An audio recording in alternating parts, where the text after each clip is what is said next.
Bonjour à tous et bienvenue dans le jour 2 du mini challenge.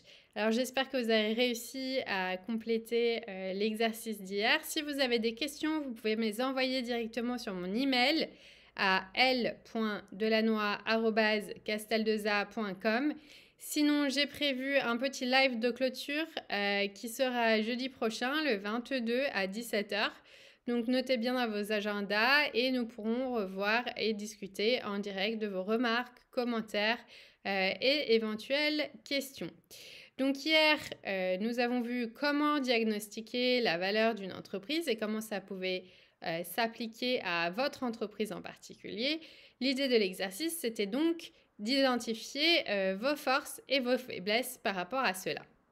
Aujourd'hui, nous allons voir quels sont les leviers pour augmenter cette valeur d'entreprise et ceci étant en activant les leviers de croissance. Donc l'objectif du jour, c'est d'une part de comprendre quels sont ces leviers et leur impact direct sur votre valorisation, mais d'aussi pouvoir les identifier, en tout cas identifier les leviers qui sont clés et adaptés à votre entreprise parce qu'il peut y en avoir plusieurs. Donc, l'idée, ça sera de prioriser les leviers en fonction de leur potentiel, de leur coût et de vos besoins précis et actuels.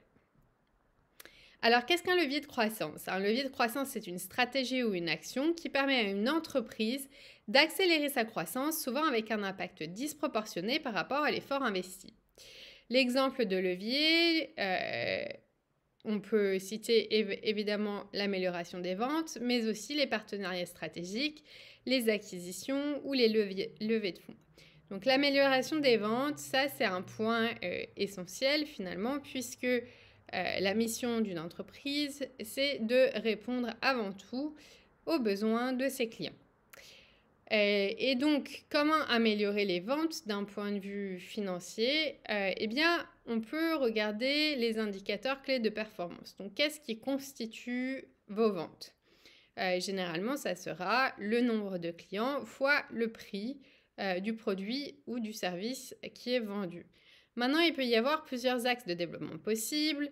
Il peut y avoir aussi plusieurs business models qui sont possibles. Vous pouvez avoir, par exemple, dans le modèle freemium, certains clients qui vont utiliser votre application, si c'est le cas d'une application, gratuitement, alors que d'autres vont payer un abonnement de plus en plus cher en fonction des fonctionnalités qui sont offertes.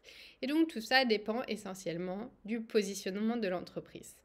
Positionnement qui est réalisé généralement en fonction d'une part des besoins du marché et d'autre part en analysant les aspects concurrentiels, savoir comment se positionnent les autres entreprises du marché, comment du coup se différencier par rapport à la concurrence et l'idée étant d'évidemment avoir les plus grandes barrières à l'entrée possibles pour pas avoir des concurrents directs trop facilement. Il y a des business models en ce moment qui cartonnent, mais on peut se poser la question sur la pérennité de leur business model s'il n'y a pas de barrière à l'entrée. Je pense notamment à des applications qui peuvent se répliquer assez rapidement et dont on voit aussi le business model d'un point de vue marketing et vente commerciale qui est facilement réplicable. Et du coup, il peut y avoir de nouveaux entrants dans le marché assez rapidement, ce qui fait que les parts de marché, même si au départ elles paraissent être importantes, peuvent être réduites considérablement assez facilement une fois qu'il y a un nouvel entrant qui aura fait strictement la même chose. Donc c'est tous ces aspects en fait auxquels il faut réfléchir quand on parle levier de croissance. Et donc il y a toute une stratégie derrière, une stratégie financière qui va de pair avec la stratégie opérationnelle de l'entreprise, qui est importante à revoir, et je dirais même de façon régulière, pour savoir ce qui va pas, etc. Et d'où l'intérêt d'avoir un dashboard financier. Donc là, je vous ai mis dans les bonus un dashboard financier assez simple pour repérer quels sont vos indicateurs clés de performance et du coup, quels sont les impacts sur vos ventes et le reste de vos modèles financiers. Et ça vous permet en fait de revoir régulièrement, donc avec la mise à jour historique. Donc par exemple, si je dis voilà, je vais revoir mon dashboard financier tous les mois, eh bien, je peux regarder quelles sont les statistiques qui ont impacté mes ventes et qu'est-ce qui a été bien fait, mal fait, et ce que je peux améliorer. Alors, pour passer maintenant au type de levier de croissance. Donc, il y a la croissance organique. Donc, comme on l'a dit, c'est augmenter les ventes, fidéliser les clients et améliorer la productivité.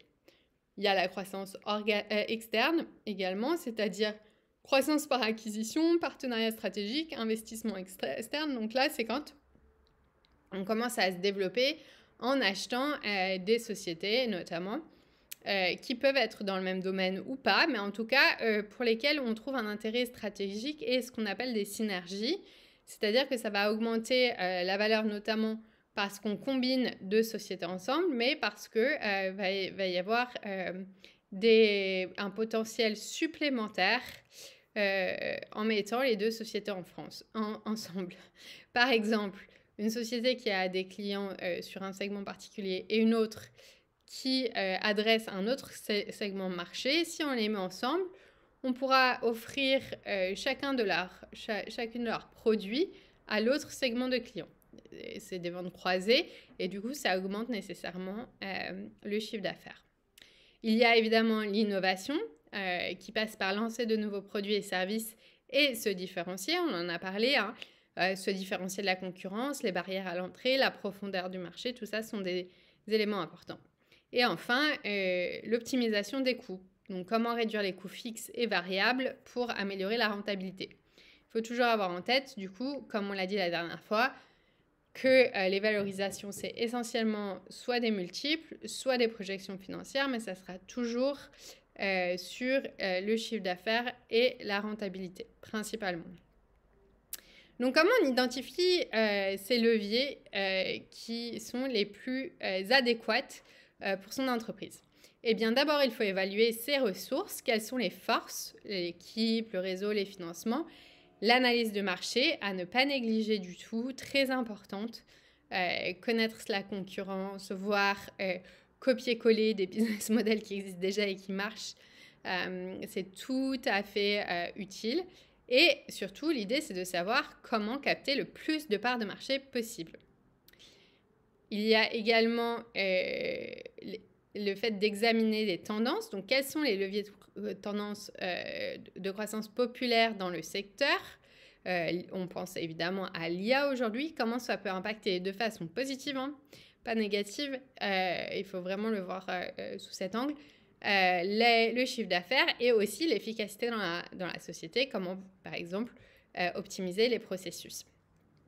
Et enfin, pour identifier les leviers de croissance, il faut aussi tester différentes approches pour savoir quelle stratégie fonctionne. Donc déjà, la première chose, c'est de savoir qu'est-ce qui fonctionne pour vous.